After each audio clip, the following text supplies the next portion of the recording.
Well, I've famously said I'm going to be buying the top forever. Bitcoin is the exit strategy. It is the strongest assets. Michael Saylor said it on camera. He said it in interviews. He said it in earnings calls. The end game is to acquire more Bitcoin. Whoever gets the most Bitcoin wins. I will never sell Bitcoin. So we're not going to be selling. We're going to be buying Bitcoin. I expect we'll be buying Bitcoin every quarter forever. And then on June 11th, there was a small change in Saylor's message. Just a small one. See if you can pick up on it. And I refused to do it because a troll on Twitter said, hey, you said never sell your Bitcoin. Like, okay, fine, I'll destroy $100 billion company so that I don't sell my Bitcoin. You know? Well, the point is, I said to you, never sell your Bitcoin. I never said that the company wouldn't sell his Bitcoin. He never said what you just heard him say. And though he didn't ever say it, he reminds us that he's not about to blow up a $100 billion company just to say he didn't sell, which he never said. Michael, first, MicroStrategy has a market cap of $30 billion, not more than 3 times that. Second, if you're going to fib better than my 6-year-old when he tells me a bird picked up his shoe and put it on the roof of the playground gazebo, which he did the other day. On June 29th, 2026, Strategy's board authorized the sale of up to $1.25 billion in Bitcoin. They also adjusted the STRC dividend rate to 12%, up a half point. Here's what that sounds like. Too little, too late. The man went from never sell Bitcoin to sell 32 Bitcoin to sell $1 billion and a change in Bitcoin in 6 weeks. The 12% dividend is at STRC's par value of $100, which it hasn't closed at since May 14th. It hit an all-time low, not a 52-week low, an all-time low of $71.25 last week. The big announcements got both MSTR and STRC a one-day bump, both up 12%. Today, STRC is up a fraction of a point right now, and MSTR is down 9% in late-day trading. That's not a surge. That's what a drowning man looks like when he bobs to the surface. The prospectus told you what was coming. The press release told you something different. I told you the truth. 4 things I will prove today. MicroStrategy's digital credit capital framework is not a rescue plan. It's a controlled unwind. The split between how Wall Street and crypto press sees this is an absolute tell. The STRC dividend hike to 12% is another. That is not confidence. That is a retention premium on a distressed instrument. The 2 $1 billion buyback authorizations and the $1.25 billion sell authorization were filed in the same document. Kevin Warsh speaks tomorrow at the ECB Forum. It's his first major public appearance since the June FOMC meeting. While Warsh isn't a fan of forward guidance, his words will be dissected. That timing is not great news for Saylor. I'm Dana Love. This channel is the one place connecting these dots in real time. Subscribe if you want analysis like this in your feed. Hit the notification bell to see it first. Let's get forensic. This month, Michael Saylor stood at a Bitcoin conference in Prague and said this: "We bought 175,000 Bitcoin this year. We sold 32. That is the quote the Wall Street financial press ran with. It worked for their framing.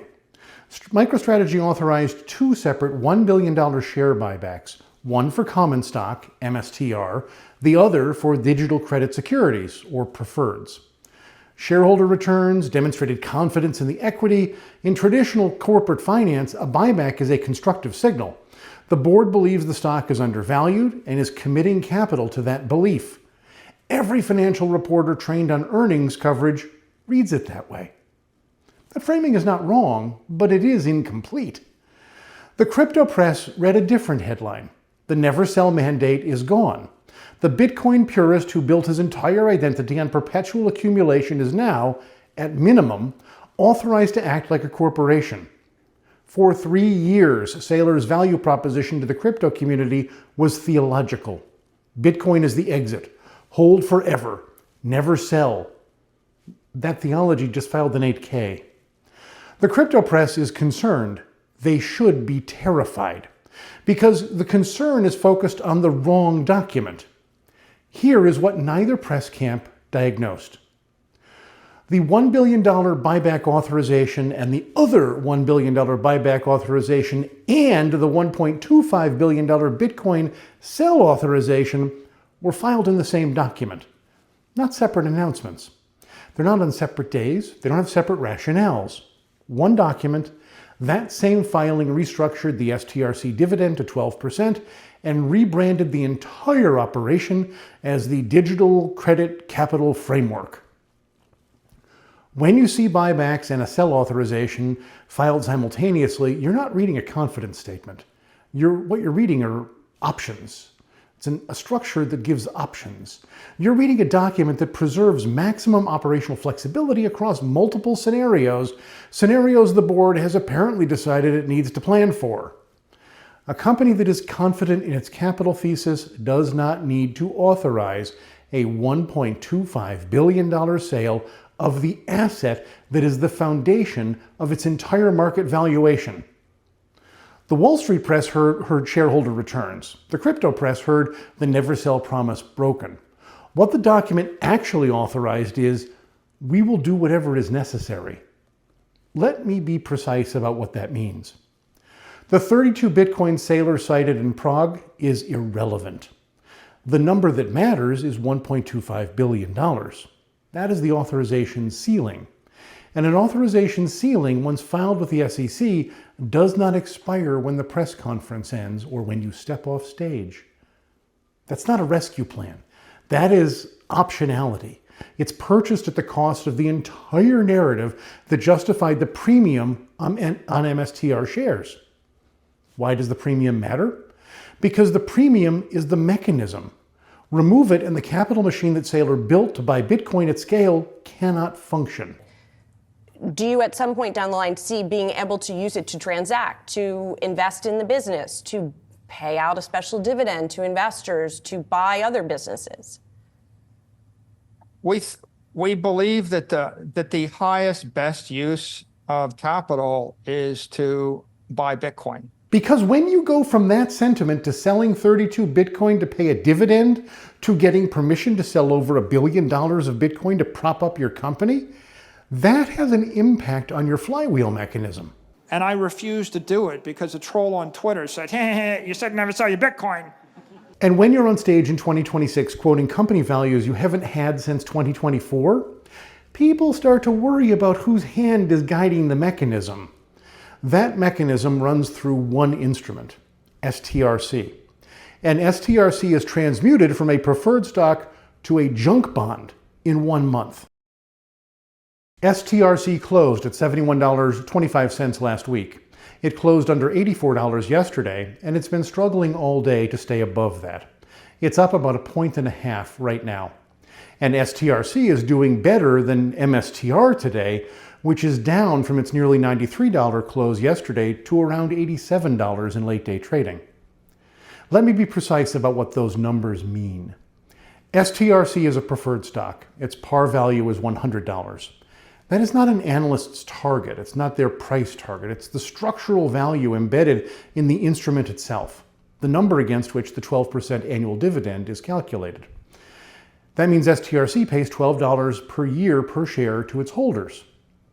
When STRC trades below par, the market is not expressing an opinion about Bitcoin. It is expressing a specific opinion about whether this instrument survives. Every dollar STRC sits below $100 is a direct vote on one question. Does the capital machine that is supposed to support this dividend remain functional? At $71.25, the market's answer is kind of unambiguous. At $84 after a buyback authorization, a second buyback authorization, and a Bitcoin conference appearance by the founder, the market gave back 1 day of optimism and is still 16% below par. Let me put it a different way. The dividend hike to 12% is a distress signal dressed up as a confidence signal. High-risk bonds trade at 7% today. At par of 100, 12% is aggressive but defensible. Bitcoin is a volatile instrument with historically massive upside potential. At the current price, STRC yields about 14.5%. That's junk bond territory on an instrument that was sold as a preferred. The $1 billion preferred buyback authorization is designed to address this directly. The board is signaling it will deploy capital to purchase STRC shares on the open market, reduce the float, and support the price. That is the standard preferred stock defense. And it's distinct from the other $1 billion buyback for the common stock. Here is the credibility test. The announcement got them from a one-day bump of 12%, and midway through the next session, STRC is just holding on to that one-day gain. It's so far not advancing much closer to $100. A buyback authorization that produces a single session response and then fades is not a credible floor. It is a temporary intervention the market evaluated and rejected. Why would the market reject $2 billion in buyback authorizations? Well, because a buyback only works if the capital to execute is durable. And the durability of that capital depends on the same machine that is already showing stress signals. Strategy raises capital through at-the-market share offerings, issuances that work because MSTR trades at a premium to the net asset value of its Bitcoin holdings. The premium exists because of the growth thesis. Saylor will keep accumulating Bitcoin. Bitcoin will keep appreciating, and the company's ability to issue new equity at a premium will persist indefinitely. That mechanism has at least one big vulnerability. Not the Bitcoin price, the premium. If the market loses confidence in the growth thesis, if the never sell mandate is visibly softening, if STRC cannot hold par, if a sell authorization live in an SEC filing sits there, the premium compresses. And a compressed premium means every new share issuance raises less capital, buys less Bitcoin, and generates less growth. Less growth compresses the premium further. The buyback authorization was filed in the same document as the Bitcoin sell authorization. That document is not a confidence statement. It's a contingency plan. And as bad as that is, there's one unpriced problem for MicroStrategy and Bitcoin Moses. That unpriced problem is the Federal Reserve. Its new chairman, Kevin Warsh, does not do forward guidance. He made that explicit before he was confirmed as Fed chair. He said it during his first FOMC press conference on June 17th.